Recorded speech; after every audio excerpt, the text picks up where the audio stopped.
Um, it feels funny, but like a lot of it is pretty clear to me just because I think my understanding of the world as an applicant in terms of what it took to succeed in the application process is so different now. And in some ways feels full circle now that I'm often the person writing somebody a letter of recommendation. So when I was an applicant, I used to live in Trivandrum before this. I didn't know anybody personally that had studied in the US until I moved to Delhi.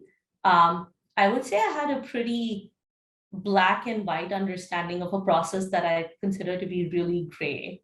So in my mind, if you had the best scores, um, if you had, I guess, the best positions in a set series of extracurriculars, that was what would be needed. And in terms of my approach to what colleges to apply to, perhaps in a very equivalent way to how Indian college systems can work, I was like, I went by rankings. I mainly only applied to the Ivy Leagues and a couple of other schools, and my selection was largely driven by, what was the highest ranking school I got into slash the one that gave me the best financial aid. And in hindsight, I would say if I could go back in time, I would change two things. One is I cannot emphasize this enough, even though you told me this, Arjun, like the essay writing process is probably the most important, like in a truly make or break your like application, just because there are so many talented people with the best scores and the best activities and so on. And so being as honest as possible in the essays and trying to craft them in a way that makes you stand out as the unique person you are rather than trying to fit a narrative is really important. And I see this now a bit better also because, I'll look at students' essays and it's just pretty easy to spot when you're trying to write to please somebody else as opposed to being authentic. So I would have tried to do that harder. And funnily enough, a lot of the schools that I got into, like Cornell and U Chicago and UPenn, I think those were the essays I felt the best and the most genuine about when I'd applied to. So it feels like that does show up in your application. The second thing I'd say is, understanding that you're probably going to be very young when you're making this decision. I would still say if you have a general sense of what you're interested in, to go by looking at how the school does on that field rather than thinking about the school's rank or reputation in particular. Since then, I've just been so impressed by the breadth and caliber of some of the schools here that, like, have excellent environmental programs, like everything from Middlebury to University of California, Santa Cruz. Like, there are some really, really good schools here that may not be on your radar if you just go by rankings. So, if you think you're interested in a particular field, I'd say really try to understand schools from that perspective rather than just ranks. An excellent answer to the question, because very often when we say it, it might not resonate so much, and parents say it doesn't resonate with kids at home at all. So yeah, it's just good to hear from someone like you. Things like understanding your preferences, digging deeper, telling your honest story, linking things with your passions, and sort of showing them on paper in the application. So come to think of it, you stuck to what you initially thought in terms of, I mean, at least one of your essay, I remember sort of even using it for a workshop recently, was Math Society, and it had some linkages with environmental sort of science. Very, very sort of deliberate ways to sort of push your candidature. But when you ended up being in Cornell, what was it like? How was it like settling in, and also using all the resources in the 4 years? What were the highlights of your academic journey?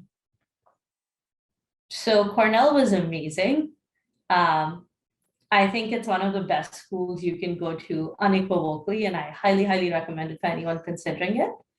Um, I would say, it's a big school, and in some ways that works to your advantage because there's a lot of opportunity for you to find a place where you fit in, find groups that you fit in, lots of different activities. Like, there's not one particular character type or activity type that Cornell lends itself to. And I actually think that just makes it easier for everyone to find a home there.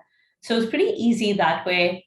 Um, I had an amazing time. Like, I think, I came in with this idea that I cared about sustainability. So I explored that in terms of the classes I took and the activities that I engaged in.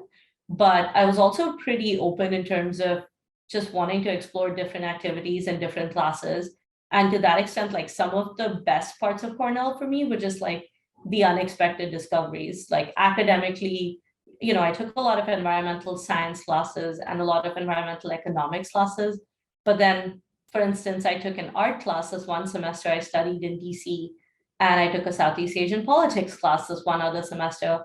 And classes like that are just amazing at these kinds of schools because they have the best professors, and the way they teach it is often so different from how you might encounter a humanities class in India. So that was amazing. Um, but I ended up randomly joining the debate team, which ended up being my home for 4 years. I'm still best friends with pretty much almost all of the people that I knew at debate. And so I think just being open to whatever experience like college brings you, while trying to keep a little bit of a track so that you don't lose yourself completely, is probably a good idea. Um, Even that said, though, I'd say like I could have been more open to experiences, and I often like look back and think, I wish I had taken some of the opportunities to go work abroad. Like these schools are just full of research opportunities and travel abroad and study abroad and work abroad. And honestly, I think a lot of those things are just outside the realm of my ability to think of how a college should be, but they're definitely opportunities you can take advantage of. And there's often financial resources available to support that as well. Fantastic. So let's dig deeper into environmental science and environmental economics for students who are keenly interested in knowing more about these majors. What would you sort of use as a sort of a summary which could be useful for them? Yeah. So I think the preface that I'd give with that is to say, in India, if you've gone through CBSE or ICSE, like in my case, I went through the CBSE system. At least when I was in school, not to date myself too much, you had to pick a track, right? Like you could be science, or you could be commerce, or you could be humanities. And in my case, I picked humanities. That doesn't stop you when you go to college. So in environmental science, I was taking, physics, chemistry, bio, advanced math. I had a friend, her name's Divya at Yale. She similarly did a full-on science degree despite being humanities in school.